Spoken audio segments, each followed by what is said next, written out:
Oke, kita sapa dulu narasumber kita, Mbak Ingvi. Shalom, Mbak Ingvi.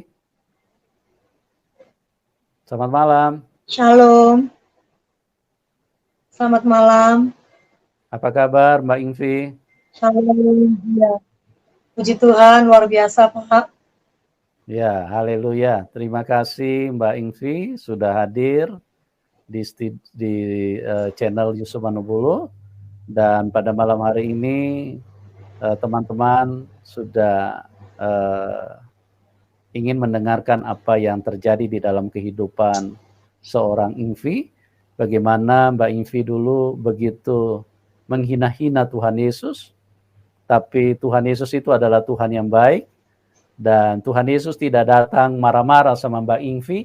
Kau menista agama kau menista aku ya, kau kurang ajar kau hina-hina orang Kristen. Tuhan Yesus itu tidak seperti itu. Karena dia adalah kasih, dia datang justru menyelamatkan seorang Ingvi sehingga dilepaskan dari kuasa kegelapan dan hidupnya sekarang ini adalah hidup yang sangat mengasihi Tuhan Yesus. Nah, bagaimana kisah selengkapnya? Saya tidak perlu ceritakan panjang lebar karena narasumber sudah ada di tengah kita. Beliau yang akan menceritakan sendiri apa yang telah Tuhan kerjakan di dalam hidupnya. Oke, Mbak Ingvi, waktu dan tempat saya serahkan kepada Anda. Silakan Anda ceritakan bagaimana perjalanan iman Anda dimulai dari latar belakang dulu. Silakan Mbak Ingvi. Baik. Terima kasih Pak untuk kesempatannya saya bersaksi. Nama saya Ingvi, ya lengkapnya adalah Ingvi Rizky Ramadan. Jadi dari nama saya sudah tahu ya semuanya pasti saya sebelumnya beragama Muslim. Ya, saya lahir di tahun 1988. Jadi usia saya sekarang 33 tahun. Latar belakang saya itu saya dilahirkan dari keluarga yang broken home. Jadi karena broken home pasti saya akan patah hati yang pertama kali saya kenal adalah patah hati di rumah saya sendiri. Jadi setiap harinya saya merasakan ketidaknyamanan di dalam suasana keluarga. Tetapi meskipun broken home, ibu dan bapak saya ini memiliki 8 anak dan saya adalah anak pertama. Jadi adik saya ada 7 orang dan semuanya itu sampai sekarang hidup ya, masih ada. Tetapi orang tua saya itu setiap hari bertengkar ya, berantem, kata-katanya itu saling menyakitkan. Bahkan sama anak juga seperti itu ya, saling menyakitkan. Mungkin maksud mereka tidak demikian, tetapi apa yang terucap itu kepada kami itu akhirnya menyakiti hati kami. Dan kemudian pastilah kami itu merasakan sakit ya, merasakan pahit, sakit hati seperti itu ya. Dan akhirnya menjadi seperti dendam. Seperti mengapa kalau misalkan kami tidak dikehendaki lahir, mengapa kami harus dilahirkan jika kami tidak mengalami pemeliharaan yang seharusnya. Jadi karena pada waktu itu orang tua juga nikah muda, sehingga waktu melahirkan saya juga mereka tidak siap untuk menjadi seorang orang tua gitu ya mungkin. Jadi karena juga ekonomi yang sangat kekurangan kalau saya bilang. Jadi kami ini hanya tinggal di kos-kosan. Jadi kos-kosannya orang tua saya itu cuma 1 petak. Waktu itu saya jaraknya dengan adik saya itu 4 tahun, 3 tahun, terus 2 tahun ya, baru kemudian setahun.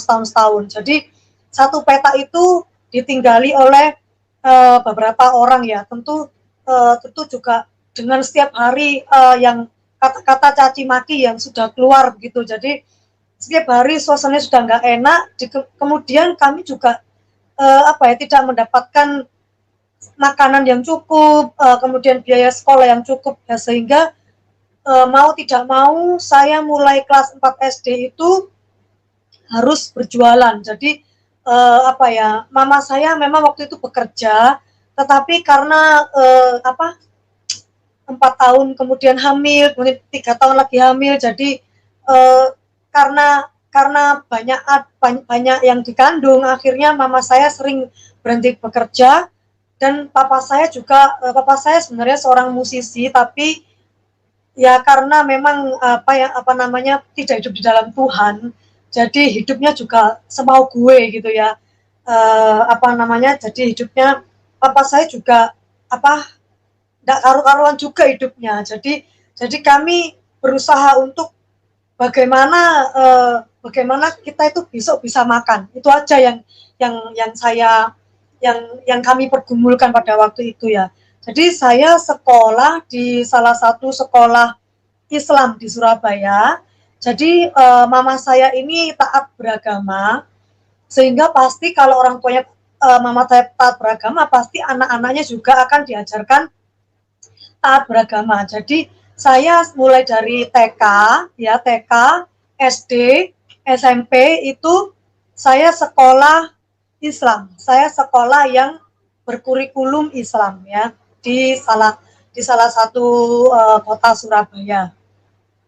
Jadi saya sekolah sambil bekerja. Saya sekolah sambil jualan. Nah, di kelas 4 itu mama saya itu goreng-gorengan gitu ya, kayak bakwan seperti itu. Jadi kayak goreng-gorengan yang saya harus ke pasar sendiri. Kelas 4 SD saya sama adik saya yang waktu itu kelas 1 SD, jam 3 malam kami sudah harus jalan ke pasar untuk membeli bahan-bahan, kemudian mama saya mengolahnya, saya mandi, saya siap-siap ke sekolah, dan saya yang harus berjualan di sekolah itu. Dan pertama kali saya merasakan bullying itu juga di sekolah saya. Ya, saya dikatain anak orang miskin, saya dikatain di sekolah itu tidak boleh berjualan. Tapi karena saya sangat menyayangi orang tua saya lawan itu. Saya lawan semua perasaan sakit hati, dibully, bahkan malu itu saya lawan. Saya bilang, kalau saya tidak bantu orang tua saya tidak bisa bayar sekolah, saya tidak bisa makan ya. Bahkan semua pada waktu itu belum canggih ya. Pada waktu itu masih seneng main bekel, main dakon ya, anak-anak itu main lompat tali gitu ya.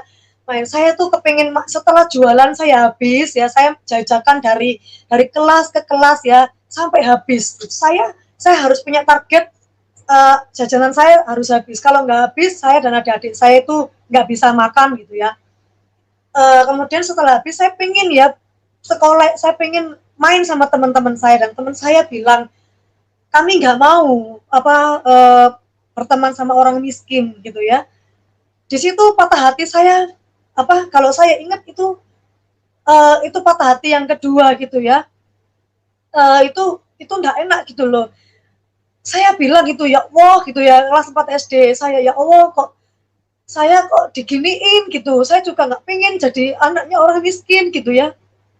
Tapi gimana gitu. Tapi saya kasihan sama orang tua saya. Ya sudah, kalau teman saya nggak mau berteman sama saya, sudah gitu ya. Jadi saya cuma diem gitu, melihat teman-teman saya main dari kejauhan gitu, saya diem gitu. Tapi saya nggak pernah bercerita sama orang tua saya, kalau saya bercerita pastinya mungkin mereka tambah sedih gitu ya. Saya menyimpannya dalam hati gitu. Terus saya dihina, bahkan kalau ada uang teman saya hilang, saya yang dituduh gitu, karena saya miskin. Padahal saya enggak pernah mencuri gitu, saya enggak pernah mencuri itu. Walaupun saya enggak pernah dikasih uang saku ya, jangankan uang saku, makan saja kami 1 kali sehari itu sudah alhamdulillah gitu ya. Pada waktu itu kami bisa menemukan masing-masing makanan 1 kali sehari, 2 kali sehari itu sudah bersyukur ya. Jadi alas tidur kami saja kardus gitu ya, tikar gitu. Sama adik saya yang bayi gak bisa beli susu, makanya minumnya cuma tajin, air beras atau air kacang hijau gitu ya. Terus sampai pernah dikatakan bahwa guru saya itu pernah mengatakan saya tinggal di rumah kumuh, di kos-kosan kumuh, di sampah, saya dijadikan contoh orang yang hidup kumuh gitu. saya kecewa gitu, padahal kami ini satu agama, kok begitu gitu. Tapi saya diam ya, saya nggak berani. Di dalam hati saya sudah timbul begitu memang. Kenapa kok kita saudara seiman, kamu bukan membantu saya, tapi kamu kok malah begituin saya gitu ya. Kemudian sampai pada akhirnya saya harus Eptanas SD, mama saya itu nggak punya uang sama sekali, kemudian jual rak-rakan ya, sampai sekarang saya bersyukur, berterima kasih sama mama saya itu mau apa namanya menjual rak-rakan kami, apa rak piring ya waktu itu yang hanya dipunyai mama yang berharga itu rak piring itu dijual waktu itu 60.000, laku 60.000, dan saya harus bayar Eptanas itu juga 60.000, 65 sekian gitu. Mama saya kasih pilihan sama saya pada waktu itu Eptanas SD itu adik saya nomor 2 itu SD juga, kemudian mama saya hamil anak ketiga. Terus mama saya punya, ini uang dibuat bayar Eptanas kamu atau dibuat makan? Saya bilang terserah mama. Mama saya bilang ya udah buat Eptanas kamu aja biar kamu bisa lulus sekolah ya gitu. Kemudian benarlah mama saya membayarkan uang Eptanas itu ya, karena uang jualan hanya bisa buat sehari-hari ya. Belum lagi kayak harus berjualan donat, berjualan apa ya, kepanasan, kehujanan, tapi itu hanya bisa dibuat bayar apa namanya, bayar sekolah SPP, kayak buku. Saya sering nggak bisa beli, terus hanya buat makan sehari-hari aja ya.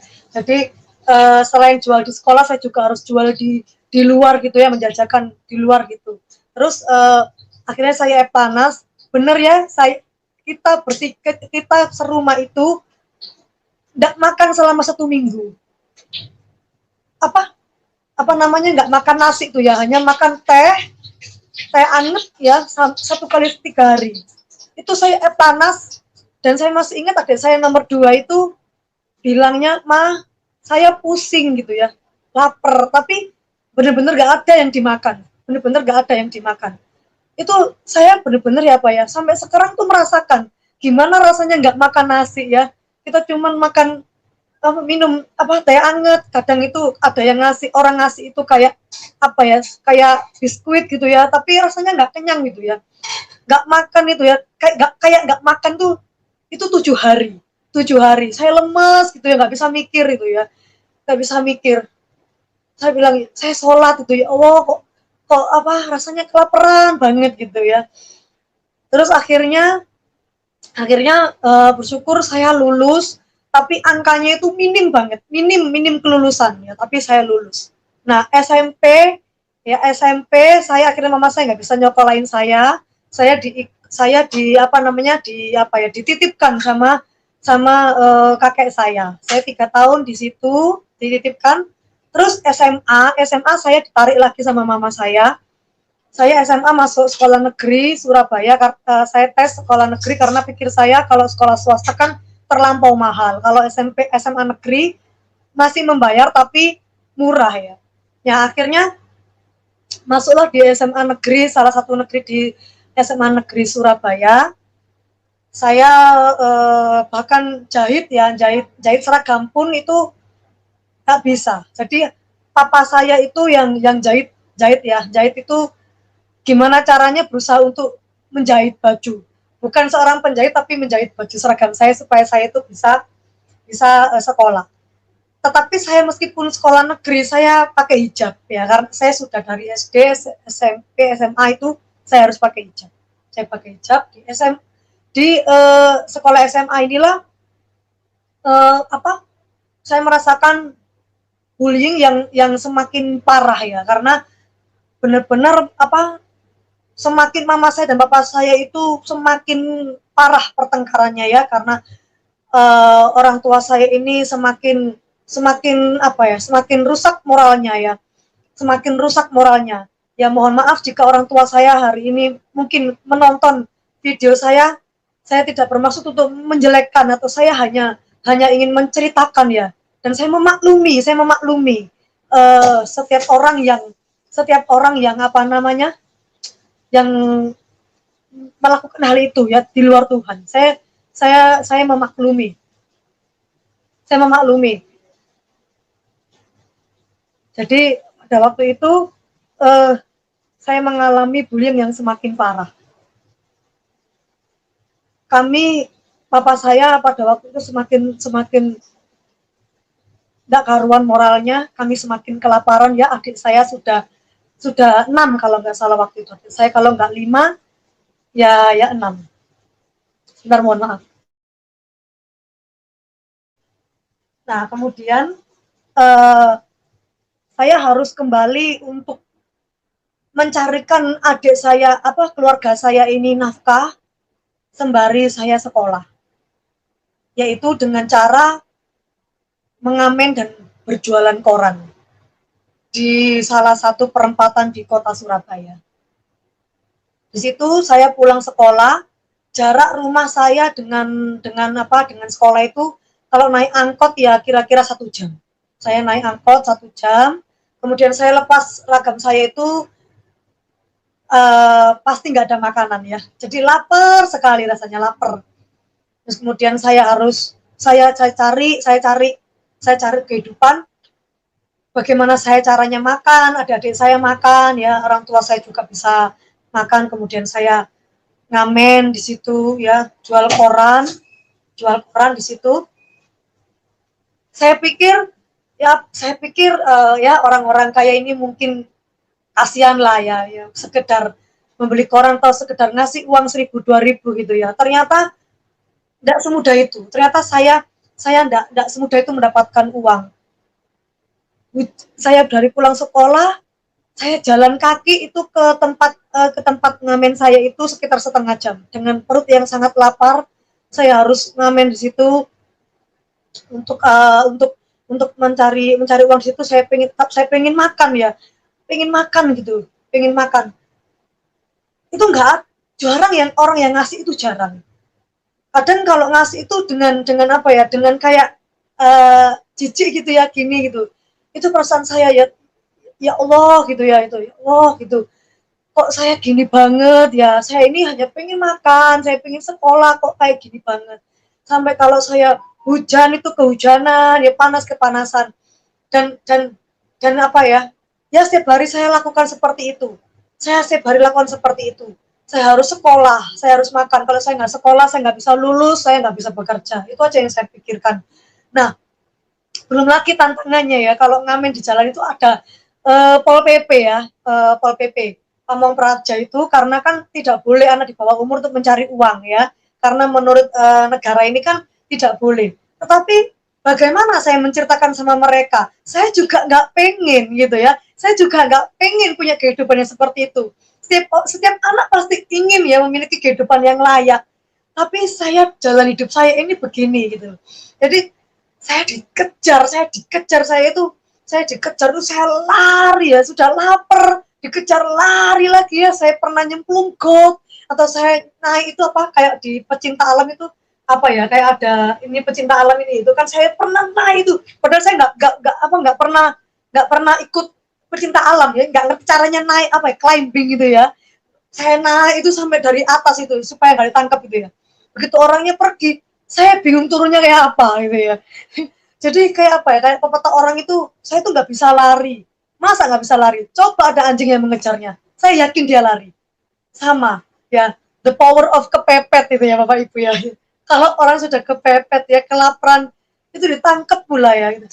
Akhirnya saya sampai bilang, saya tantang gitu ya. Siapakah engkau Tuhan? Saya tantang, siapakah engkau Tuhan? Kalau kau Tuhannya orang Islam, ngomong. Kalau kau Tuhan orang Kristen, tampakkan dirimu. Kalau kau Tuhannya orang Hindu atau orang Buddha, ngomong gitu. Jangan kau bikin hidup saya kayak gini. Saya bilang gitu. Engkau lahirkan aku di dunia, engkau lahirkan aku di bumi ini, tapi engkau bikin aku susah. Saya ini pengen apa? Saya hanya pengen makan, saya hanya pengen sekolah. Tapi engkau bikin seperti ini. Orang tua saya nggak peduli, orang tua saya hanya peduli tentang keegoisan masing-masing. Ya, orang tua saya hanya peduli tentang keinginannya masing-masing, tapi orang tua saya nggak pernah peduli bagaimana saya harus makan, bagaimana saya ditagih uang sekolah, bagaimana Tuhan juga nggak peduli atas kehidupan saya ya. Tapi apa yang terjadi? Nggak ada apa-apa ya, nggak ada suara apa-apa ya, saya keluncung gitu. Tapi pada akhirnya ya, apes juga. Saya 3 kali juga ketangkep ya. Yang pertama saya ketangkep sama adik saya sama orang tua saya ya, karena orang tua saya waktu itu menjemput saya ya. Jadi ketangkep semuanya. Terus berjanji untuk tidak mengulang lagi ya. Ya namanya gimana berjanji gak mengulang lagi. Namanya kalau lapar ya, itu pasti akan mencari makan ya. Gak mungkin saya mau mencuri, saya tidak mau mencuri, saya tidak mau ngerampok ya. Jadi hanya itu yang bisa saya lakukan ya. Saya ulangi lagi kedua, ketangkep kedua ya. Ketangkep kedua, saya itu sama adik saya aja. Adik saya, terus kemudian kami lolos. Ketiga itu saya itu mau Epanas ya. Tetapi sebelum ketangkep itu, jadi ada serombongan orang rohani di salah satu gereja terdekat di situ untuk untuk mengayomi anak-anak jalanan. Jadi setiap Sabtu mereka itu bagi-bagi buku rohani, bercerita tentang Tuhan Yesus. Kemudian ada teman saya ini juga yang sekolahnya itu dibayarin ya. Terus dan mereka akhirnya mengenal Tuhan gitu. Terus saya tuh nggak mau dideketi. Bahkan dikasih makanannya saya nggak mau. Saya bilang itu makanannya Tuhan patung. Itu makanannya Tuhan manusia. Saya nggak mau. Biar saya lapar pun saya nggak mau. Ya. Terus dia bilang, "Loh, nggak apa-apa, itu cuma makanan." Enggak, saya nggak mau. Saya makanan saya halal. Saya mending nggak makan daripada makanan orang-orang Kristen. Saya bilang gitu ya. Teman-teman saya juga yang menginjili saya itu ya, teman-teman saya menginjili saya bilang, "Apa itu? Tuhan kok manusia? Saya meskipun hidup susah kayak gini, ya saya nggak mau menyembah manusia." Jadi di sisi lain, ketika saya terpuruk, saya tantang itu Tuhan orang Kristen Tuhan. Tapi di saat saya itu sudah makan ya, sudah kenyang gitu, saya bilang, "Tuhan kok manusia?" Terus orang yang menginjili saya itu bilang, teman-teman saya ya, pokoknya teman dekat saya, bahkan orang gereja itu menginjili saya bilang, "Saya tidak mau itu sama Tuhan manusia. Orang Tuhan aja disalib gak bisa menyelamatkan dirinya sendiri. Mengapa dia mau menyelamatkan hidup saya? Bagaimana caranya ya?" Bahkan saya pernah dulu ya punya teman dekat laki-laki. Saya bilang sama dia, "Itu bilang sama Tuhanmu itu, pakai baju yang benar. Masa disalib kok cuman pakai celana dalam? Nggak bisa apa beli nggak bisa pakai baju yang benar, pakai jubah, nggak bisa. Terus kok pakai mahkota kok duri, diolok-olok kok diem aja, terus disalib bilang, 'Eli Eli lama sabachthani,' Tuhan Tuhan mengapa engkau meninggalkan aku?" Kenapa kok Tuhan meninggalkan Tuhan? Nggak masuk akal, nggak waras otakmu itu, saya bilang. Tapi teman saya ini diam ya, dia nggak bisa menjelaskan ya, dia hanya diam. Sambil mungkin di dalam hatinya mungkin berdoa supaya saya dijamah Tuhan mungkin suatu hari nanti gitu ya. Terus saya nggak terima, pokoknya saya ada orang teman saya sebangku itu juga Kristen gitu ya, kan saya sekolah negeri itu, teman sebangku saya Kristen, saya bilang, "Tuhanmu itu kok gondrong, suruh potong rambut itu, Tuhan kok nggak sopan." Terus kan bisa difoto itu, Tuhan kan bisa difoto ya, kamu besok itulah biar sama-sama viral kayak Tuhanmu itu ya, foto cheese gitu, saya bilang gitu ya. Semuanya dia. Apalagi kalau saya mau dipelihara sama orang Kristen ya itu ya. Ya tentu saja saya nggak mau ya, apa-apaan ini gitu ya. Dan saya tetap nggak mau. Sampai akhirnya ya itulah ketiga kalinya saya ditangkap sama Pol PP ya. Tangkap sama PPP. Ketiga kalinya itu semakin parah ya. Saya itu dicampur sama orang-orang yang mohon maaf kehilangan orientasi diri, tidak sadarkan diri itu, kemudian dicampur sama orang yang sakit kusta ya. Makanya ketika sekarang saya membaca Alkitab itu, orang sakit kusta, saya tuh bisa membayangkan, saya pernah orang yang sakit kusta itu, lepra itu ya, jadi baunya tuh nggak enak gitu ya, putih itu ya, terus lama kelamaan tuh kayak dagingnya itu terkelupas itu ya, baunya tuh nggak enak. Dan makanannya yang di dalam situ ya, saya tuh hanya dikasih makanan nasi kayak air garam rebusan gitu, terus mungkin tempe atau tahu yang setengah matang atau pindang yang cuman disiram gitu ya. Jadi rasanya tuh nggak enak, saya nggak bisa makan. Ditambah makan yang seperti itu, ditambah orang yang kehilangan orientasi diri itu kan, mohon maaf ya, buang air besar pup itu di depan kita ya. Tidur ya gitu. Jadi saya itu 3 hari atau sekitar seminggu saya setiap hari saya bilang, tolong keluarkan saya mau Eptanas, tolong keluarkan saya mau Eptanas gitu ya. Pada singkatnya, karena setiap hari saya berteriak, setiap hari saya meminta, setiap hari saya ini akhirnya dikeluarkan juga ya. Dikeluarkan juga, akhirnya saya bebas bersyarat dan saya kembali ke sekolah itu. Guru saya itu saya kasih ketikan bahwa saya itu jadi nggak bayar sekolah ya, nggak bayar sekolah itu mungkin 1 tahun tuh cuma dibayar dua bulan gitu ya. Jadi kalau 3 tahun ya dibayarnya cuma 6 bulan kali gitu ya. Jadi saya itu bener-bener parah itu ya nggak bayar sekolah itu. Ya. Jadi mungkin guru saya itu udah kayak apa ya, ini anak nggak niat gitu ya. Jadi apalagi orang tua saya itu, ayah saya itu nggak mau datang ke sekolah gitu ya. Udah nggak apa ya acuh tak acuh lah. Jadi saya memperjuangkan diri saya sendiri gimana saya supaya lulus sekolah. Akhirnya saya lulus akhirnya saya kasih bahwa bukti saya ini nggak mampu, saya ini selama ini tuh ditangkap di Liponsos ya, pondok sosial. Akhirnya dengan bukti dan stempel memang benar itu, akhirnya saya ini dianggap dilunaskan, tidak membayar Eptanas, tidak membayar SPP, dilunaskan ya. Syukur saya waktu itu, alhamdulillah saya sujud syukur ya di lapangan itu. Akhirnya kemudian saya panas dan saya lulus. Nah, saya lulus itu pada waktu itu saya umur 18 tahun ya, karena di 18 tahun ini saya beberapa bulan saya kerja dan saya menikah ya, karena patah hati, broken home, broken heart ya. Saya pikir dengan menikah masalah keluarga saya itu akan selesai. Saya nggak lagi ikut orang tua saya. Saya pikir saya akan bahagia bersama pasangan hidup saya. Akhirnya saya menikah. Begitu saya menikah, saya hamil sekitar 5 bulan. Ya, saya menemukan suami saya itu ada tanda-tanda selingkuh begitu ya. Tapi saya tidak tahu. Yang saya tahu, saya dipulangkan ke orang tua saya. Dia bilang alasannya sudah tidak cinta lagi. Jadi saya tidak bekerja karena saya hamil, saya tidak bekerja, dikembalikan ke orang tua saya. Orang tua saya tambah shock ya, tambah menyakiti saya, tambah kayak kapok ya gitu ya, kayak syukur gitu ya, sudah saya bilangin jangan sama anak itu. Ya, saya tahu orang tua saya nggak senang sama dia, tapi saya sudah pahit ya. Jadi saya sudah masuk ke kenakalan remaja.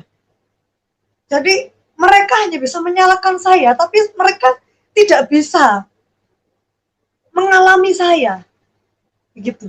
Jadi kepahitan hati saya ini membuat saya tidak tahu kalau menikah itu harus dengan pasangan hidup yang baik, ya, dan dengan umur yang baik juga. Ya. Jadi akhirnya saya tambah depresi, saya tidak punya uang untuk melahirkan, ya bahkan akhirnya orang tua saya juga yang harus mencari-carikan utang-utangan untuk saya melahirkan. Nah, setelah saya melahirkan, saya bekerja ya di klinik kecantikan salah satu di Surabaya, dan di klinik kecantikan itu saya dekat dengan salah seorang wanita yang bekerja di situ pula ya, dekat, yaitu baik sama anak saya. Jadi saya bekerja, anak saya titipkan di pengasuh ya, dekat sama saya, anak saya sering dibelikan susu, anak saya sering dibelikan makanan, saya juga dibantu untuk kursus ya, kayak kursus public speaking, saya kursus menyanyi, saya kursus keyboard ya. Kemudian saya juga dikuliahkan dan saya ambil fakultas psikologi pada waktu itu ya. Saya pikir dia baik sama saya pikir dia adalah orang yang baik sama saya. Ternyata saya tidak sadar saya terseret di dalam LGBT ya. Saya tidak sadar dia membuat saya menyenangi dia, ya, menyukai dia.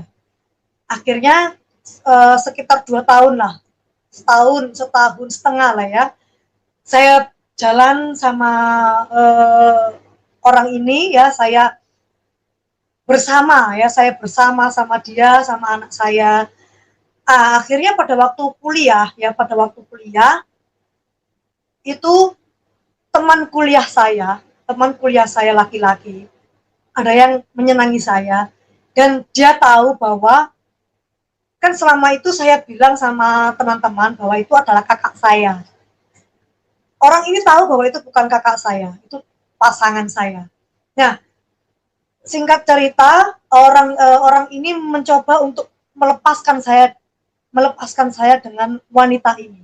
Dan saya akhirnya juga ingin kembali normal, ya, ingin kembali memiliki kehidupan yang normal. Saya ingin tinggalkan dia, dan itu tidak mudah, ya.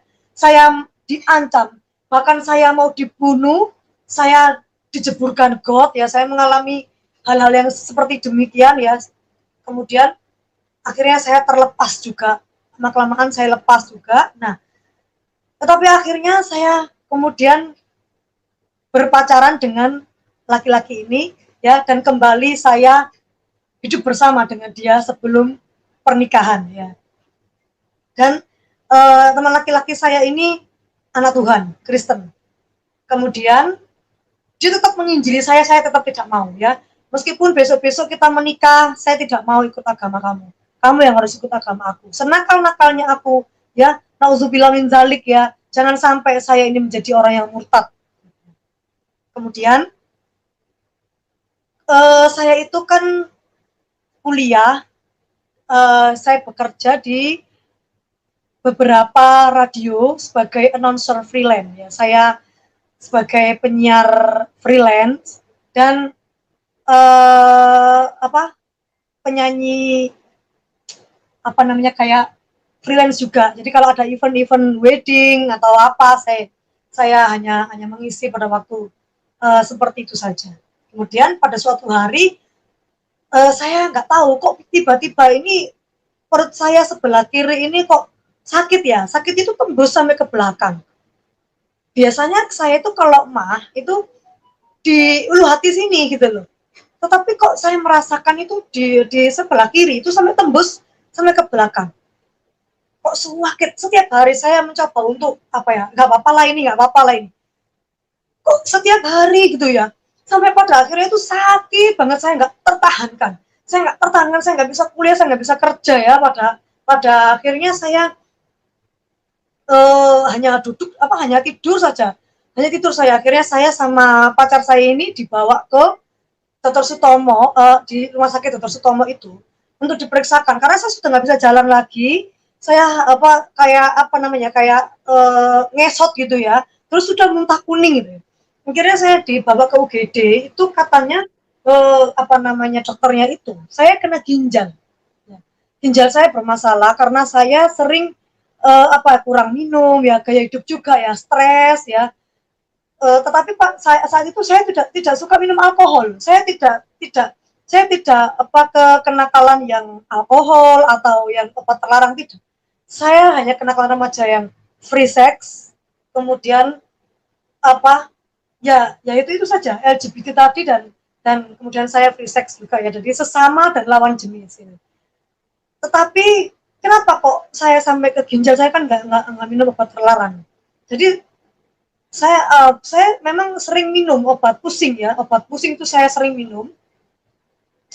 Kemudian lari ke ginjal gitu, ya.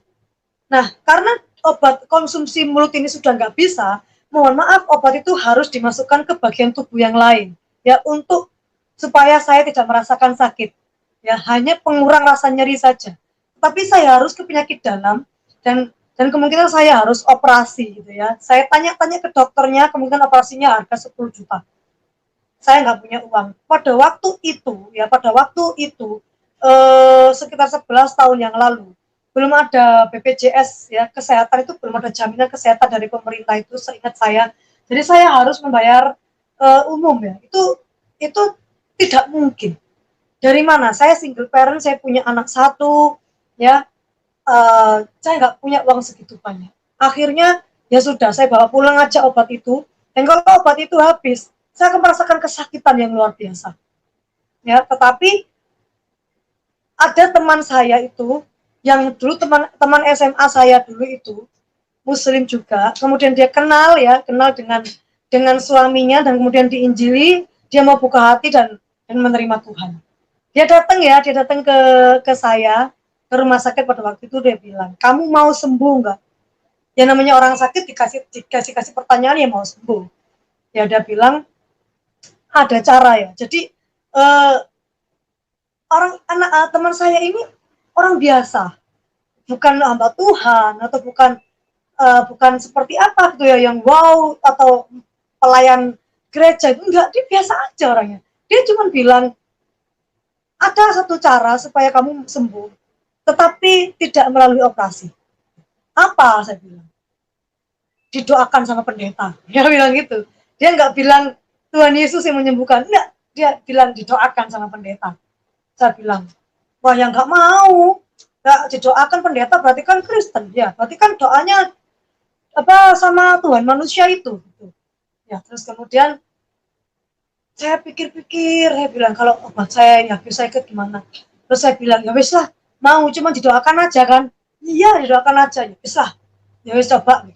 Kemudian saya pergi ke suatu gereja ya, ke Surabaya. Mungkin kalau orang yang Surabaya menonton ini, mungkin di daerah Keputran ya, di daerah Pasar Keputran itu ada sebuah kayak tempat ibadah agama lain di situ.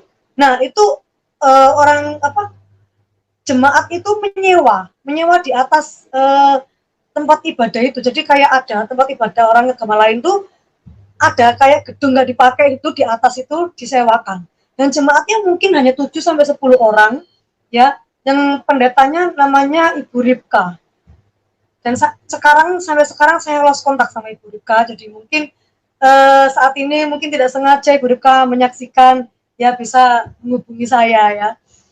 Jadi Ibu Ripka pada waktu itu adalah gembalanya. Nah, pada waktu mereka masih ibadah, saya duduk di belakang. Teman saya ini cuman berkata sama Ibu Ripka ini bahwa saya sakit ginjal dan nggak punya uang untuk operasi, mau didoakan. Ya. Setelah itu, Bu Ripka ini menghampiri saya, dia mendoakan saya. Ya, dia mendoakan saya itu kurang lebihnya seperti ini yang saya ingat. Jadi tangannya itu ditaruh ke bagian yang sakit, dia berdoa. Ya, saya tidak kenal sama Ibu Ripka ini dan saya tidak pernah cerita tentang kehidupan saya sama Ibu Ripka ini. Tapi Ibu Ripka ini berkata demikian. Tuhan Yesus bukan manusia yang membawa manusia datang kepadamu dan tidak ada kebetulan yang di dunia ini. Tetapi engkau sendiri membawa manusia datang kepadamu. Ampunilah dosa anak muda ini ya Tuhan. Engkau mengerti betapa banyak kesalahannya, engkau mengerti betapa banyak dosanya, dan engkau mengerti betapa pahit perjalanan hidupnya. Engkau mengerti Tuhan, engkau mengerti. Tuhan jamah hatinya Tuhan, ampuni dulu dosanya, ampuni masa lalunya Tuhan supaya dia kau ubahkan. Gitu ya. Di dalam nama Yesus sembuh, hatinya sembuh, sakitnya sembuh di dalam nama Yesus. Haleluya, amin. Ya begitu. Saya diem. Kok orang ini sakti ya, gitu ya. Orang ini dukun kali ya, sakti. Kok bisa dia tahu saya memiliki kepahitan, saya memiliki begitu banyak kehidupan yang dengan pergumulan gitu. Terus saya bilang gini, loh sudah tabu, loh sudah, loh kok cuma dipegangi saja? Iya sudah, percaya ya Tuhan Yesus sembuhkan. Nggak pakai minum apa gitu Bu, kayak minum di botol terus disemburkan atau saya dikasih minuman nanti saya minum apa gitu ya, kayak ritual gitu ya. Loh enggak pakai, enggak usah gitu. Gini sudah sembuh, Tuhan Yesus sembuhkan, darah Yesus yang sembuhkan. Karena kenapa saya bilang begitu, karena pada waktu perjalanan saya Islam itu juga ya, saya itu juga pernah di satu aliran Islam itu yang dimana kami ini sengaja untuk memanggil arwah, wali-wali, memanggil arwah orang terdahulu untuk mengajar kitab kuning atau mengajar kitab apa-apa yang tidak kita tahu. Jadi saya sempat ikut ya di dalam aliran ajaran seperti itu ya. Jadi yang mengosongkan diri, meditasi itu ya. Maksudnya kayak ada orang yang dikosongkan. Jadi kita punya orang yang khusus ya, nanti dikosongkan rohnya, nanti dimasukkan roh lain. Dan bahkan karena saya sering mengalami saya sering ikut ibadah itu, saya sendiri ini nggak sadar kalau saya ini ternyata punya sosok gaib yang saya ajak setiap hari ngobrol ya. Saya jalan jauh itu saya nggak kerasa, saya itu dan orang bilang, kamu kok bicara sendiri? Saya baru sadar. Loh enggak, saya bicara sama Eyang kok, saya bilang gitu. Saya panggilnya dia Eyang gitu ya. Entah itu halusan, saya nggak tahu apakah itu benar-benar makhluk gaib atau itu halusinasi saya. Ya karena saya kan juga depresi, saya juga frustasi, stres ya, mengalami kehidupan yang begitu pahit ini ya. Saya nggak tahu itu benar-benar makhluk gaib atau itu halusinasi saya nggak tahu. Yang penting saya melihat sosok itu Eyang, dan saya seneng ngobrol sama Eyang ini karena saya nggak punya teman untuk ngobrol kan. Saya seneng ngobrol sama dia. Jadi saya pikir pendeta itu mendoakan saya yang demikian. Ternyata enggak ya. Dia percaya aja. Saya pulang. Obat saya ini masih ada.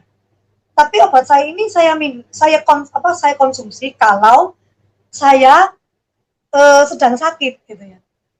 Tetapi masalahnya kok saya nggak sakit-sakit. Dan saya nggak sadar kalau saya nggak sakit-sakit sampai itu sekitar 1 hari kemudian. Loh kok saya nggak sakit ya? Jadi saya masih hidup dalam dosa sama pacar saya itu ya. Saya hidup dalam dosa sama pacar saya itu. Tapi pacar saya kan Kristen juga ya. Jadi apa yang dia injili ke saya, apa yang dia ajarkan ke saya, ya saya ketawa aja, orang dia aja hidupnya masih dalam dosa. Gimana dia mau ngomong kebenaran ya? Ya. Akhirnya tapi saya kok nggak sakit gitu ya. Kok saya nggak sakit? Saya bilang sama dia, aku nggak sakit ya. Loh, dibilang itu Tuhan Yesus yang nyembuhin. Ah, enggak lah. Ini kan karena saya percaya.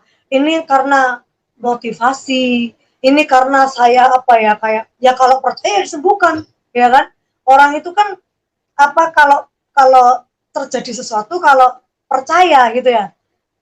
That can be miracle when you believe gitu. Saya percaya saya sembuh. Jadi saya percaya saya disembuhkan oleh kepercayaan saya sendiri. Jadi saya nggak langsung percaya, oh Tuhan Yesus ingin nyembuhin saya, enggak. Tapi Ibu Ripka itu SMS sama saya ya, HP jadul zaman dahulu SMS. Ini gimana, sudah sembuh? Oh ya sudah, alhamdulillah sudah. Terima kasih Bu sudah menyembuhkan saya. Oh itu Tuhan Yesus yang menyembuhkan katanya Pak Ripkanya. Vivi mau ya datang ke ibadah Pentakosta atau pencurahan Roh Kudus. Apa itu? Ya pokoknya doa datang aja lah ibadah. Ya saya sebenarnya nggak mau datang. Tapi pikir saya adalah orang yang berbalas budi. Saya adalah orang yang tahu berterima kasih. Ibu pendeta ini sudah menyembuhkan saya. Bagaimana saya tidak mau orang hanya ibadah, orang saya nggak ngapa-ngapain ya. Yang saya datanglah sama pacar saya tersebut ya. Nah, datang ke gereja itu ya, saya duduk di belakang. Saya lihat orang Kristen itu nyanyi, nangis ya, tepuk tangan. Dalam hati saya, apa-apaan sih orang-orang Kristen ini, sedih nangis ya, orang mati sedih nyanyi, seneng nyanyi, mati nyanyi, kok hidupnya kok nyanyi aja, terus nyanyinya nggak pakai wudhu. Dalam hati saya kan nggak pakai wudhu ya, enak gitu ya, doa itu nggak pakai berwudhu gitu, enak gitu ya. Saya tuh sambil gini dibohongin gitu sama manusia gitu ya, padahal saya sudah sembuh itu ya, dibohongin sama manusia yang mengaku Yesus. Terus ada lagu itu yang mengena di dalam hati saya, tapi saya terus menyangkal gitu ya. Lagu itu begini, penyertaanmu sempurna, rancanganmu penuh damai, aman dan sejahtera, walau di tengah badai. Saya diam. Saya mencoba mencermati kebodohan orang Kristen. Masa aman dan damai sejahtera walau di tengah badai? Ya kan? Badai itu kayak apa? Badai itu kan, wah, saya juga badai. Orang-orang ini kan nggak tahu badai kehidupan. Dari kecil saya menerima bullying ya.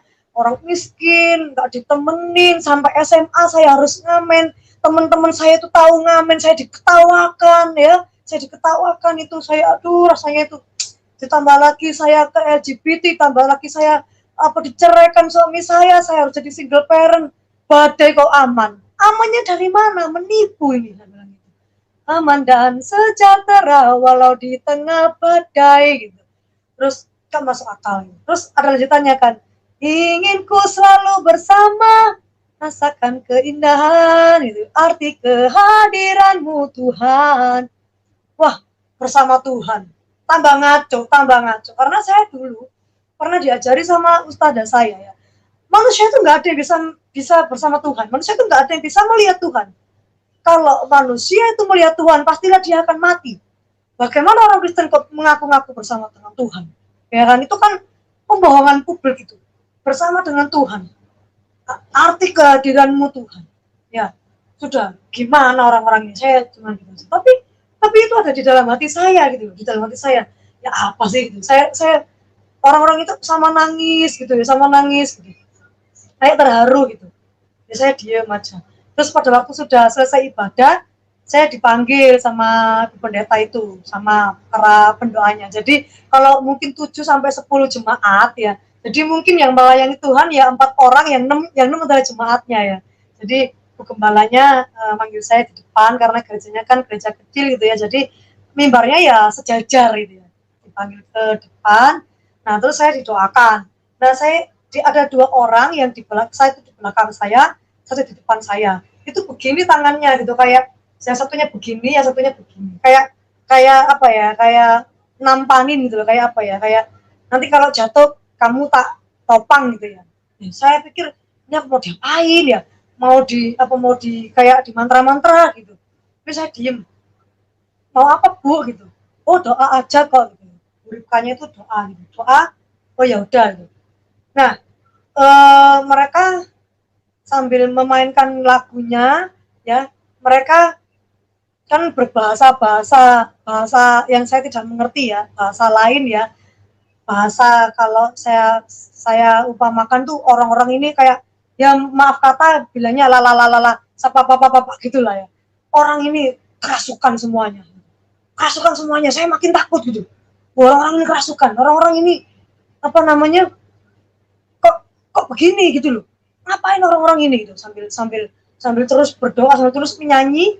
Nah, Ibu Ripkanya ini berdoa ya di kepala saya itu.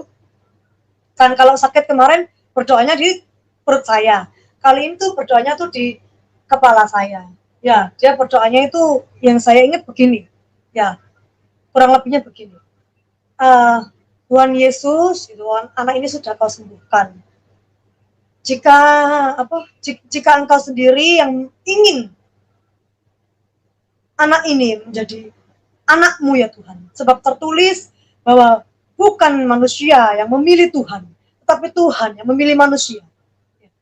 Tuhan, jika engkau memilih anak ini menjadi anakmu, menjadi saksimu, maka nyatakanlah dirimu, nyatakanlah kuasamu Tuhan. Sebab tidak ada manusia yang bisa menyatakan dalam lidahnya ini bahwa Yesus Kristus adalah Tuhan, kecuali oleh rohnya sendiri. Jadi tidak ada, jadi anakmu ini tidak bisa mengaku dengan lidahnya dan melutut Tuhan untuk menyembah engkau jika engkau sendiri tidak memilihnya Tuhan. Tetapi aku berdoa supaya engkau memilihnya Tuhan.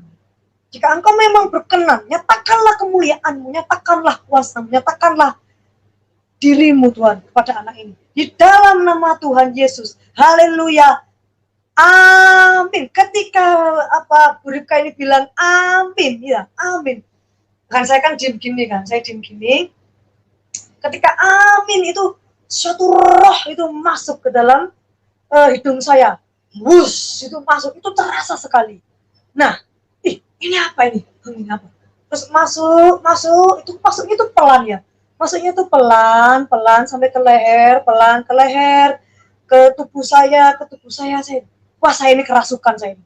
Tetapi saya tahu orang kerasukan. Adik saya kandung itu pernah kerasukan. Orang kerasukan itu tidak sadar. Orang kerasukan itu pasti akan berbuat jahat ya. pasti kata-katanya itu mengerikan, ngotot-ngotot ya. Pasti dia melakukan hal yang, ya kalau kerasukan setan, ya berarti dia melakukan hal yang setan lakukan gitu ya. Tetapi saya ini sadar, ya, saya ini penuh kesadaran bahwa saya itu dimasukin roh, tapi bukan roh setan. Saya percaya itu bukan roh setan, karena hati saya itu damai gitu. Hati saya itu damai. Damai sampai ke kaki itu ya, ke telapak kaki saya itu begitu hangat semua. Saya nggak tahan. Saya nggak tahu, tiba-tiba saya itu jatuh ke depan ya.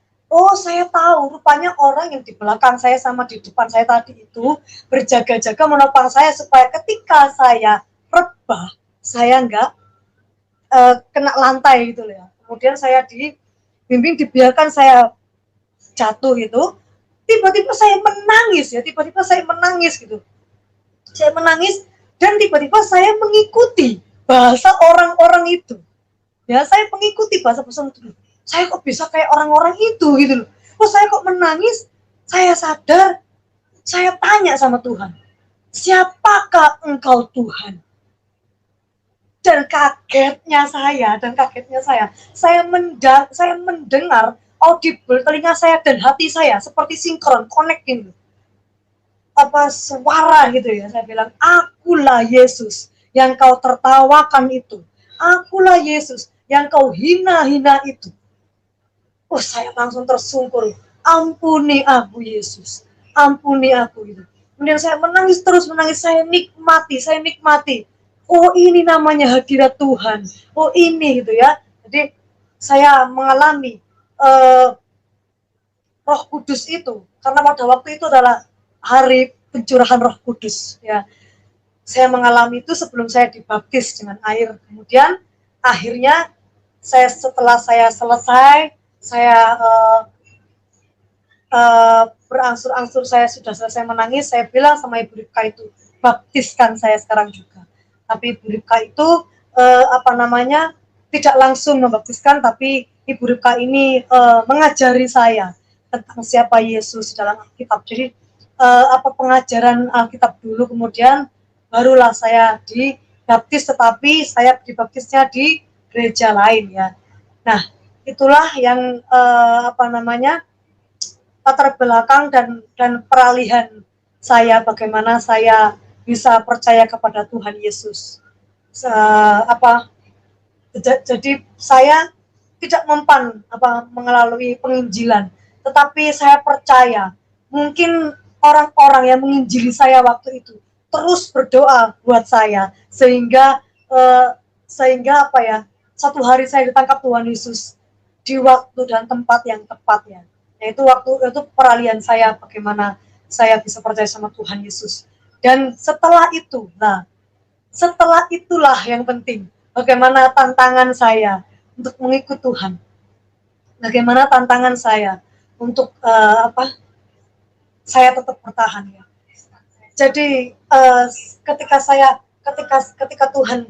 Tuhan sudah ada di dalam hati saya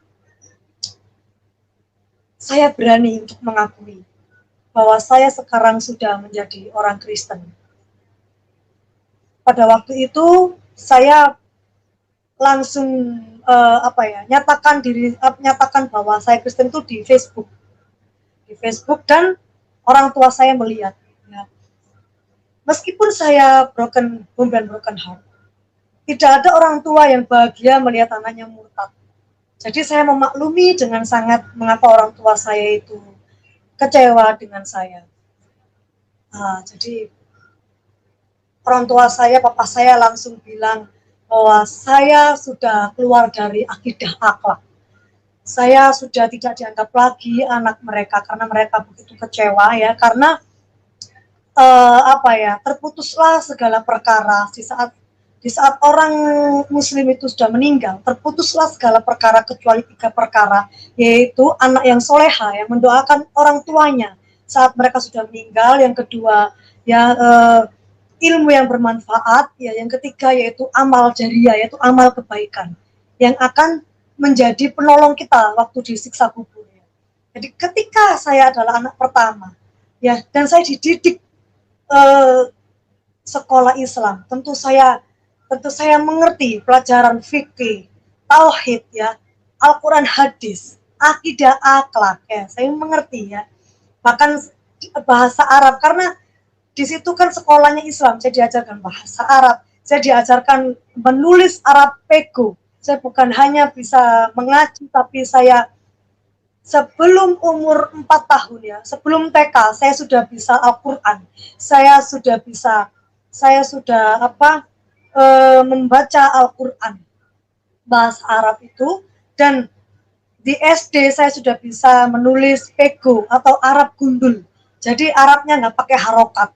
Kalau orang Muslim pasti tahu apa itu Arab pego, Arab gundul ya. Tentu saya bisa. Dan kemudian saya tahu betapa kecewanya orang tua saya. Saya memaklumi, saya tidak marah ya, saya memaklumi. Saya biarkan. Tetapi pada waktu itu saya sudah membaca firman Tuhan bahwa siapa orang yang tidak mengakui aku, maka Tuhan Yesus pun tidak mengakui kita di depan Bapa. Jadi saya meminta Tuhan untuk berani untuk mengakui bahwa saya sekarang sudah Kristen, yaitu saya anak Tuhan. Ya. Akhirnya tantangannya itu saya langsung putus sama saudara-saudara. Semua saudara saya bilang, saya menjual agama, saya tidak betah hidup susah, maka saya menjual agama. Saya bilang, saya tidak menjual agama. Yesus itu kasih, Allah itu kasih. Terus mereka terus aja mendebat saya. Saya diem ya, karena saya nggak ngerti apa yang harus saya katakan ya. Kemudian saya sudah saksi, tapi mereka tetap tidak percaya. Ya, akhirnya singkat cerita, saya ini menikah dengan pacar saya tersebut ya. Saya menikah dengan dia karena kita sudah satu iman. Saya menikah sama dia. Tetapi ada hal-hal yang membuat saya begitu kecewa, dan iblis itu begitu menyerang saya, dan bagaimana caranya saya itu kembali kepada kepercayaan saya yang lalu ya. Bagaimana caranya supaya saya itu meninggalkan Tuhan. Ada titik-titik saya itu ingin meninggalkan Tuhan kembali ya. Itu lewat tragedi yang setelah saya menikah. Jadi setelah saya menikah dengan pacar saya ini, diberkati ya di gereja, itu keluarga anak saya yang pertama ini yang tadinya membuang saya, itu diberitahu sama keluarga saya bahwa saya sekarang sudah menjadi Kristen. Mereka berusaha kembali merebut anak saya, dan saya nggak mau. Ketika saya selamat, anak saya pun juga harus selamat. Saya bawa anak saya ini ke tempat kelahiran suami saya, yaitu ke Jakarta ya. Tetapi memang pada awalnya orang tua suami saya ini memang tidak menyetujui saya, karena saya seorang janda yang beranak satu. Tetapi suami saya ini begitu mengasihi saya, dia ingin mengambil saya menjadi seorang istri. Akhirnya suami saya tetap menikahi saya. Dan di sana ketika saya pergi dari Surabaya ke Jakarta itu, saya naik sepeda motornya suami saya, butut ya, sambil membawa barang-barang yang bisa saya bawa seperti baju begitu saja, yang lain saya tinggal. Dengan di sana suami saya ini tidak memiliki pekerjaan apapun, ya kita gambling di sana hanya untuk menyelamatkan jiwa anak saya ini. Kemudian saya di sana dan saya ditolak mentah-mentah sama keluarga suami saya, yang mereka adalah turunan dan keluarga hamba Tuhan, bahkan keluarga seorang gembala. Saya memaklumi, saya tahu memang tidak baik menikahi seorang istri yang menikahi seorang perempuan yang sudah beristri sebelumnya. Tetapi saya bilang sama mertua saya, ya saya memohon ampun sama Tuhan, jikalau apa yang saya ambil jalan ini suatu kesalahan. Saya memohon sama Tuhan supaya saya itu berkenan di mata Tuhan. Saya ini ingin mengenal Tuhan lebih dalam lagi, kayak gitu ya. Terus tetap saja mertua saya ini tidak menerima saya dengan baik ya. Akhirnya saya bergereja lokal di sana bersama anak saya yang masih kecil pada waktu itu, dan keluarga suami saya masih belum menerima saya. Mereka memusuhi saya, mereka mengeluarkan kata-kata yang pahit ya. Disitulah saya berkata, mengapa kok orang Kristen seperti ini? Seharusnya saya baru menjadi seorang Kristen, baru menjadi anak Tuhan. Seharusnya saya dibimbing. Mengapa mereka semuanya memahitkan hati saya? Mereka menjelek-jelekan saya di gereja yang tempat saya bergembala. Mereka menjelek-jelekan saya di gembala saya waktu itu. Kata mereka, saya tidak layak menikah dengan suami saya itu. Saya ini hina, dia bilang gitu. Tapi saya percaya Tuhan. Saya sudah ditebus dengan Roh Kudus. Saya kembali merasakan kepahitan sesi ketiga. Saya kembali merasakan betapa Tuhan pahitnya setelah saya mengikut Engkau. Saya ditinggalkan keluarga saya. Saya pergi ke Jakarta untuk menyelamatkan jiwa anak saya. Tetapi orang-orang di sini memahitkan saya semua ya Tuhan. Kemudian saya hamil, ya, anak kedua, ya, kemudian terus di dalam kehamilan itu mereka terus memahitkan hati saya. Mertua dan adik-adik ipar saya terus memahitkan hati saya. Ngolok-olok saya. Bahkan ketika saya ingin bergereja di tempat mereka, ketika salah seorang ipar saya itu menjadi pelayan Tuhan, saya bersalaman dengan dia ingin masuk ke gereja itu. Dia nggak mau salaman sama saya. Saya bilang, ya Tuhan, mereka ini adalah pelayan-pelayanmu. Dan saya datang sebagai jemaatmu. Mereka, kenapa kok salaman? Dia tidak menyambut saya. Saya pahit, tapi saya terus tidak mau kecewa dengan Tuhan. Ketika saya kecewa sama manusia, saya belajar untuk tidak kecewa sama Tuhan. Ya, kemudian ketika saya hamil anak saya yang pertama ini sudah semakin besar, sekitar umur 3 tahun, 4 tahun lah ya. Suami saya ini, ya mohon maaf jika suatu hari suami saya ini melihat tayangan ini. Saya tidak ingin menjelekkan apapun, saya hanya menceritakan apa yang terjadi. Ya, kiranya Tuhan yang mengerti saya ini bersaksi benar atau bohong. Anak saya setiap hari dipukul. Anak saya setiap hari disuruh push up. Kalau nggak kuat, anak saya dibekuk begini di depan mata saya.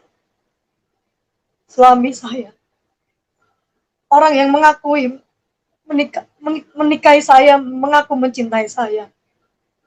Saya sudah merantau di Jakarta, ditolak orang tua saya. Saya harus menyelamatkan jiwa anak saya nggak kenal siapa-siapa di Jakarta. Saya hamil, ditolak oleh keluarga mertua, ditambah suami saya terus memukuli anak saya. Saya terus berlutut sama Tuhan supaya suami saya diubahkan. Tetapi terus orang tua saya bilang, dia jual agama supaya menikah dengan laki-laki. Dia ikut suaminya. Tetapi lihat apa yang terjadi. Katanya orang Kristen itu penuh kasih. Tapi lihat ketika saya pulang ke rumah orang tua saya, jadi saya sering diusir sama suami saya ini ya. Kalau saya melawan dia, jangan pukuli anak saya. Saya bilang gitu, jangan pukuli anak saya. Bagaimanapun dia tetap darah daging saya. Kenapa kamu menikahi saya kalau kamu nggak bisa terima anak saya? Saya diusir, saya pulang ke orang tua saya. Orang tua saya membuka baju anak saya.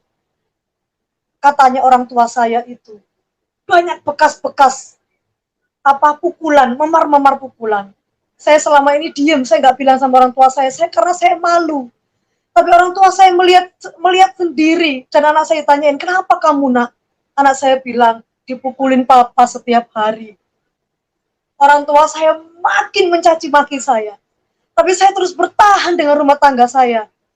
Saya habis diusir, suami saya minta maaf, saya kembali lagi. Saya kembali lagi, dipukul lagi anak saya, dipukuli lagi terus sampai berdarah-darah ya. Sampai berdarah-darah itu. Sampai tetangga-tetangga saya itu mau laporkan suami saya ke polisi, tapi saya bilang jangan laporkan, itu suami saya. Saya diusir lagi. Terus saya kembali lagi, saya diusir lagi sampai kira-kira 12 kali. Ya, terakhir saya benar-benar tidak kuat dan suami saya bilang, kamu mau pilih aku sebagai suamimu atau pilih anakmu. Dan dengan terpaksa, saya memilih anak saya. Dan kemudian kami bercerai. Kami berpisah. Tetapi kemudian saya kembali ke Surabaya bersama dua anak saya, yang pertama dan yang kedua. Ya. Disitulah tantangan-tantangan bagaimana saya mengikut Tuhan. Jadi ketika saya dari pertama kali 11 tahun yang lalu saya dibaptis ya, hingga saat ini saya terus bergumul, saya terus diizinkan Tuhan mengalami pencobaan-pencobaan. Baru ketika saya berpisah sama suami saya dan saya terus ke gereja, ya, saya nggak punya apa-apa, tapi bagaimana saya bisa ke gereja? Saya numpang sana numpang sini, saya ke gereja. Saya terus membimbing anak-anak saya untuk kenal dengan Tuhan. Dan anak saya yang pertama saat ini mengalami juga broken home dan broken heart. Sehingga dia mengalami struggle dan tidak mau sekolah sampai hari ini. Sampai hari ini anak saya juga mengalami yang namanya kenakalan remaja juga, karena begitu traumanya, begitu sakitnya kepada saya.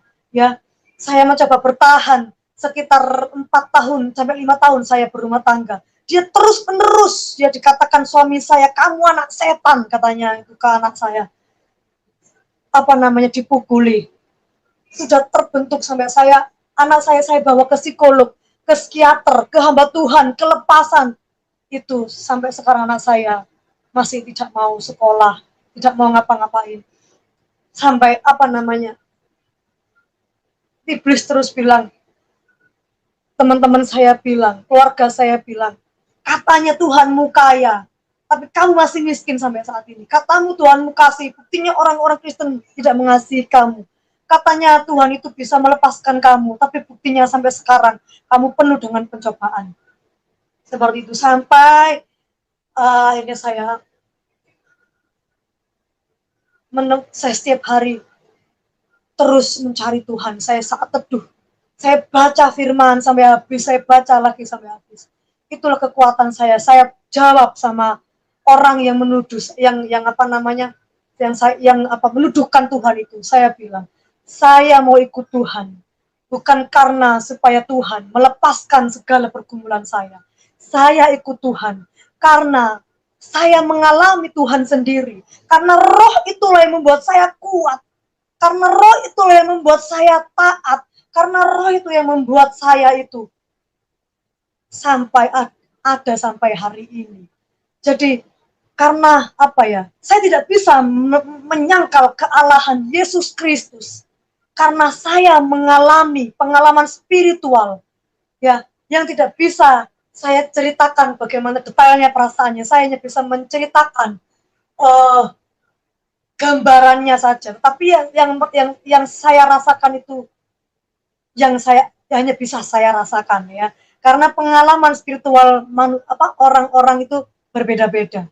Jadi yang saya rasa, bagaimana engkau menyuruh saya menyangkal Yesus?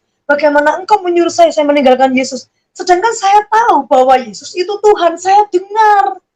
Bagaimana? Jadi saya nggak bisa menyangkal. Ketika hidup saya saat ini masih mengalami suatu pencobaan, itu adalah mungkin itu adalah sebagai pembuktian iman saya. Setiap hari saya harus dibuktikan iman saya sampai saya ini murni seperti emas. Saya pikir itu tantangan-tantangan yang saya hadapi ketika saya ikut Tuhan, ya. Dan kalau mujizat, saya banyak mengalami mujizat. Banyak sekali saya mengalami mujizat.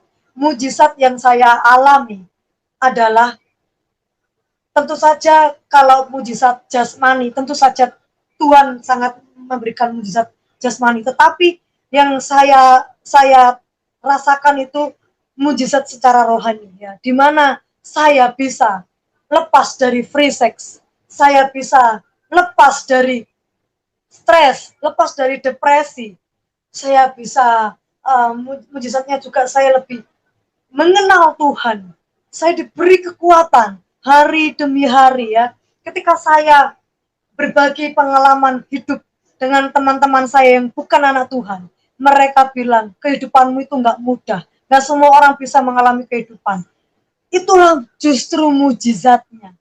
Disitulah justru mujizat di mana saya itu bisa kuat karena saya berdoa ya. Saya itu bisa menjalani hidup berdiri tidak goyah karena saya berdoa, karena saya percaya. Itulah mujizat yang Tuhan berikan.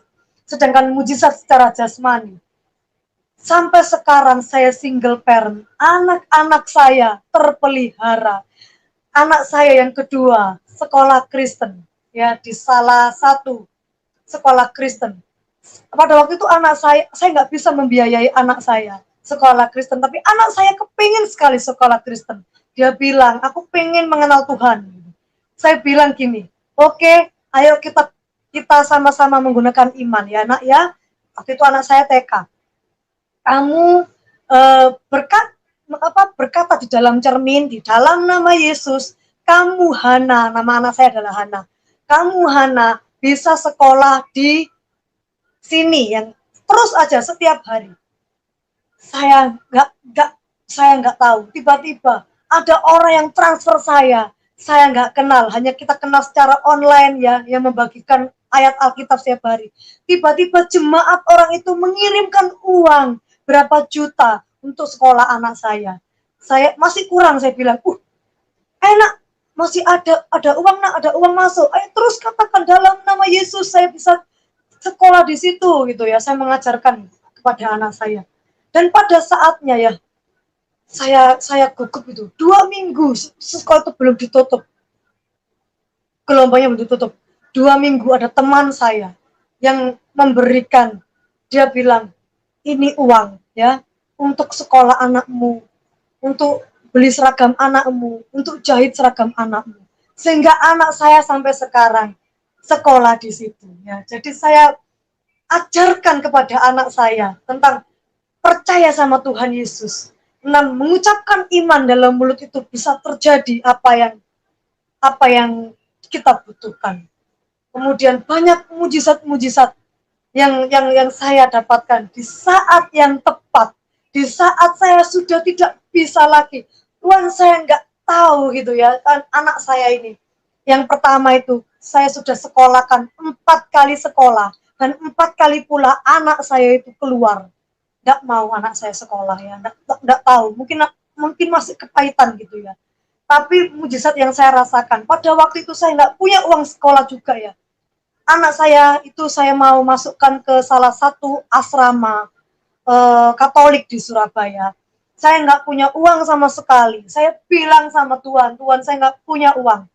Tiba-tiba seorang teman saya itu bilang, kamu di asrama ini, kamu datang kamu bilang kalau kamu nggak punya uang. Saya bilang sama Tuhan, Tuhan, andaikan saya ini punya suami, saya bisa loh mencurahkan beban saya ini kepadamu Tuhan. Saya itu dengar Tuhan bilang, aku mempelaimu. Ayo sekarang juga kendarai motormu ke asrama itu. Loh saya nggak punya uang plus Tuhan. Itu sekolah mahal Tuhan. Ayo aku suamimu. Ayo percaya. Yaudah saya taat. Saya bilang sama saya Tuhan saya taat.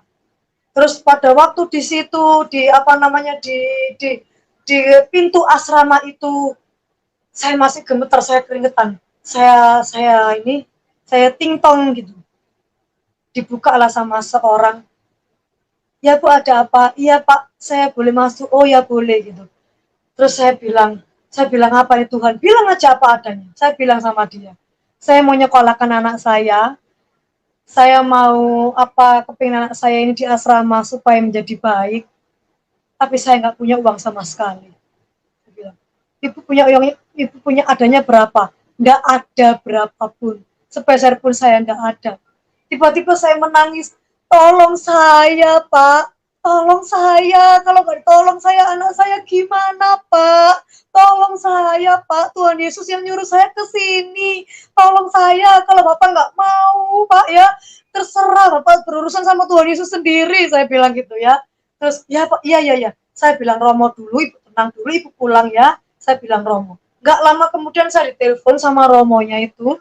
Saya suruh datang untuk mengisi formulir. Dan Bapak Ibu Saudara yang saya kasihi, saya tidak membayar 1% pun.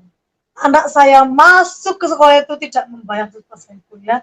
Dan ya pada akhirnya anak saya itu kabur dari asrama. Susternya sampai kewalahan sama anak saya, katanya anak saya nakal sekali ya. Ya, tetapi saya sampai sekarang keluarga saya dibilang anak saya itu yang ada setannya lah ya. Anak saya itu saya suruh ke ke orang pinter ya, untuk ruqyah, untuk ke anak pinter, supaya ke orang pinter untuk menghilangkan setan yang ada dalam anak saya. Tapi saya bilang dengan tegas kepada orang tua saya tidak akan membawa anak saya kemanapun, ke spiritual apapun, kecuali nama Yesus. Biarkan anak saya saat ini belum sembuh jiwa atau raganya. Biarkan, tidak apa-apa. Saya terus berdoa. Jangan pernah menyuruh lagi saya untuk pergi kepada siapapun kecuali pada Tuhan Yesus. Orang tua saya langsung diam. Sekalipun Tuhan tidak mau menyembuhkan anak saya, biarlah Tuhan yang menjadi Allah saya. Sekalipun Allahku itu tidak menolong saya, aku tidak akan menyembah Allah Tuhan, Allah Tuanku. Saya bilang, kan mama saya kan waktu itu yang bilang. Jadi saya menghormati mamaku, saya menghormati orang tua, tapi saya tidak akan menyembah Allah selain Tuhan Yesus. Seketika itu orang tua saya tidak pernah lagi untuk menyuruh saya ke siapapun sampai sekarang. Dan saya banyak rasakan mujizat-mujizat Tuhan yang tidak bisa saya ungkapkan di sini. Tetapi itulah mujizat-mujizat ya, sampai detik ini anak-anak saya tidak pernah merasakan kelaparan. Tuhan tidak pernah mengurangi jatah makan saya 3 jadi 2, 2 jadi 1, 1 tidak sama sekali. Saya dan anak-anak saya terpelihara. Saya dan anak-anak saya merasakan damai sejahtera, disertai oleh Tuhan. Meskipun belum semua pergumulan saya dijawab ya, dan sampai sekarang saya juga tetap mengasihi orang tua saya, mengasihi adik saya yang kedua ya. Adik saya yang kedua ini saya bawa, adik saya yang kedua ini mengalami sakit penyakit yang tidak bisa disembuhkan ya. Sampai akhirnya adik saya ini divonis mau mati sama dokter. Dan saya harus pada waktu itu membiayai adik saya. Pada waktu itu juga sekitar 2 tahun yang lalu, saya pun tidak punya uang ya, saya single parent, saya juga tidak punya uang. Akhirnya saya terpaksa berhutang ya, berapa puluh juta untuk menyembuhkan adik saya ini. Dan adik saya ini akhirnya tidak sembuh, tetapi pulih ya, keadaannya pulih sampai sekarang ya. Saya tidak tahu bagaimana cara membayar hutang sampai sekarang, saya terlilit hutang.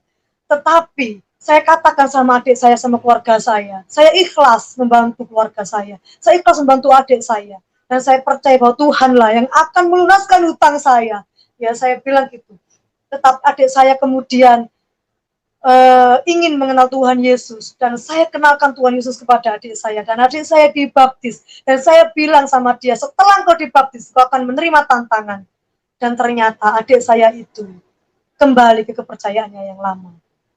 Sampai saat ini saya bergumul supaya jiwa adik saya diselamatkan oleh Tuhan, dan saya memilih di beberapa teman-teman yang grup-grup pendoa ya, beberapa grup pendoa, saya berdoa supaya bukan ya, jelas saya ingin hutang saya dilunaskan untuk yang kemarin untuk penyembuhan adik saya, tetapi terlebih itu saya ingin jiwa adik saya diselamatkan kembali, karena adik saya sempat dibaptis dan meninggalkan Tuhan, entah karena dia tidak kuat dengan celaan-celaan itu, entah karena sesuatu hal yang lain ya. Tetapi saya terus mendoakan bahwa adik saya boleh kembali diselamatkan, dan anak-anak saya ini juga terus mengenal Tuhan dan takut akan Tuhan. Demikian kesaksian saya lewat latar belakang saya, peralihan saya, tantangan saya, dan mujizat saya. Sudah saya ceritakan semuanya. Waktu dan tempatnya saya kembalikan kepada Bapak Pendeta Yusuf. Haleluya. Luar biasa.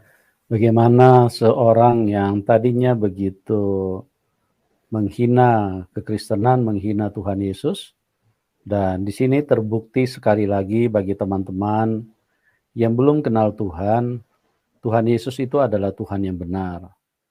Dan kita melihat seperti firman-Nya, Dia mengajarkan kasihilah musuhmu dan berdoalah buat mereka. Mintalah berkat buat mereka. Dan ini bukan hanya kalimat yang ditulis di dalam buku, tapi itu adalah sebuah perbuatan, sebuah hakikat daripada Tuhan. Karena Dia sayang manusia. Makanya walaupun Mbak Invi dengan segudang penghinaan kepada Tuhan Yesus tetap sayang, tetap mengasihi. Bahkan Tuhan Yesus datang menolong, membebaskan Mbak Invi dari segala keterpurukan, dari segala artinya disepelekan orang, dipandang mungkin dianggap kurang seimbang dengan yang lain, dipandang sebelah mata. Tuhan Yesus datang untuk menolong dan mengangkat bagaimana Tuhan membuat mujizat di dalam hidupnya. Ya, kenalilah Tuhan, karena kalau Anda hanya berpatokan kepada berdasarkan buku, tapi hidupmu tidak mengalami Tuhan, sangat disayangkan. Karena saya mau beritahu kepada kita, semua manusia bisa tulis buku. Bahkan pembohong besar pun bisa tulis buku. Oleh sebab itu, berhati-hati. Jadi kalau kita bilang buku yang kita pegang itu adalah firman, maka dia harus terbukti di dalam hidup kita. Perkataannya itu harus realisasi. Baru itu namanya menjadi firman yang hidup. Jadi bukan hanya segudang kalimat yang memberatkan kita pegang, kita baca, tapi tidak ada dampaknya, tidak ada yang terjadi di dalam hidup kita. Ya, Tuhan Yesus berkata, jika kamu ditampar pipi kanan, berikan juga pipi kirimu. Jika kamu diminta bajumu, serahkan juga jubahmu. Tidak ada manusia yang bisa berkata seperti ini. Tidak ada nabi yang bisa bicara begini, tidak ada rasul yang bisa bicara begini, apalagi yang palsu. Tidak mungkin manusia bisa bicara seperti itu. Karena ini hanya perkataan dari Tuhan yang benar. Dan bagaimana Tuhan sudah menyatakan dari seorang yang menghina Tuhan Yesus. Waktu Tuhan Yesus datang ke Mbak Invi, dia tidak katakan kau ini penghujat, kau ini pengkhianat, kau ini penghina ya. Tuhan Yesus tidak berkata begitu. Kau menistakan aku ya. Tidak. Tuhan Yesus datang dengan kasih-Nya. Itulah Tuhan yang benar. Sebab itu di dalam hidup ini, sekali lagi saya ulangi, ada dua kuasa yang datang di dalam hidup manusia. Satu, Tuhan yang baik, itulah Tuhan Yesus. Dan dua adalah setan yang jahat, yang menjahati manusia. Setan memasukkan kebencian, iri hati, fitnah, kebohongan, percabulan, perjinahan, bahkan produk setan yang paling tertinggi adalah pembunuhan. Dan dia menghadirkan lewat kebencian dulu. Kebencian semakin memuncak, maka dia akan pakai manusia lain untuk membunuh yang lain. Setan itu haus darah, makanya dia menghalalkan darah orang. Nah, oleh sebab itu berhati-hati teman-teman, supaya kita jangan sampai salah beriman. Kita harus beriman kepada Tuhan yang benar, karena Tuhan yang benar, Tuhan yang mengasihi manusia, dan itulah Tuhan Yesus. Mbak Invi, mungkin sedikit saya mau bertanya kepada Mbak Invi, kira-kira Mbak Invi punya komitmen sama Tuhan Yesus itu seperti apa? Karena begini, di dalam hidup ini kan tantangan dalam mengikut Tuhan Yesus makin hari kan makin besar. Walaupun kita disertai dengan mujizat, tapi tantangan itu tidak pernah lepas dari dalam hidup kita. Karena apa? Karena tantangan itu bukan datang dari Tuhan, datang dari setan. Setan tidak suka dengan kehidupan orang yang mengenal Tuhan. Dia akan serang terus sampai kita mundur, meninggalkan Tuhan. Nah, kira-kira kalau tantangannya makin besar, bahkan mungkin sampai berakibat mungkin kita kehilangan nyawa, kira-kira komitmen Mbak Invi seperti apa di hadapan Tuhan? Apakah ada keinginan untuk mundur dari Tuhan Yesus? Ikut Tuhan Yesus ini kok susah banget sih? Atau bagaimana kira-kira? Mbak Invi mungkin bisa diceritakan kepada teman-teman. Iya, saya tidak akan meninggalkan Tuhan Yesus sampai kapanpun. Karena itu tadi, saya tidak bisa menyangkali bahwa Yesus itu bukan Tuhan. Karena jika roh itu sudah masuk ke dalam tubuh saya, berarti Roh Kudus itu sudah ada di dalam diri saya. Bagaimana saya bisa menyangkali sesuatu yang sudah ada di dalam diri saya itu? Amin. Meskipun misalkan nyawa pun, meskipun harganya adalah nyawa, bukankah semua orang itu akan mati? Tapi bagaimana setelah kehidupan Ya, teman-teman, ini sinyalnya sedikit terganggu. Kita coba maksimalkan dulu ya. Mungkin narasumbernya bisa dikeluarkan dulu, baru nanti suruh masuk lagi. Karena ini kelihatannya sinyal sedang kurang bagus. Ya, Pak Invi? Ya, bisa dengar? Ya, bagaimana Mbak? Tadi terputus. Iya, mohon maaf ini sinyalnya. Jadi sekali lagi apapun yang terjadi, Yesus Kristus tetaplah Tuhan. Bukan Tuhan saya, tetapi Yesus Kristus adalah Tuhan. Tuhan yang benar. Mengapa saya berkata demikian? Meskipun nyawa adalah harganya, memang saya harus akan bayar. Mengapa? Bukankah kita semua akan mati? Amin. Meskipun saya mundur, meskipun saya menyerah, suatu hari nanti saya akan mati.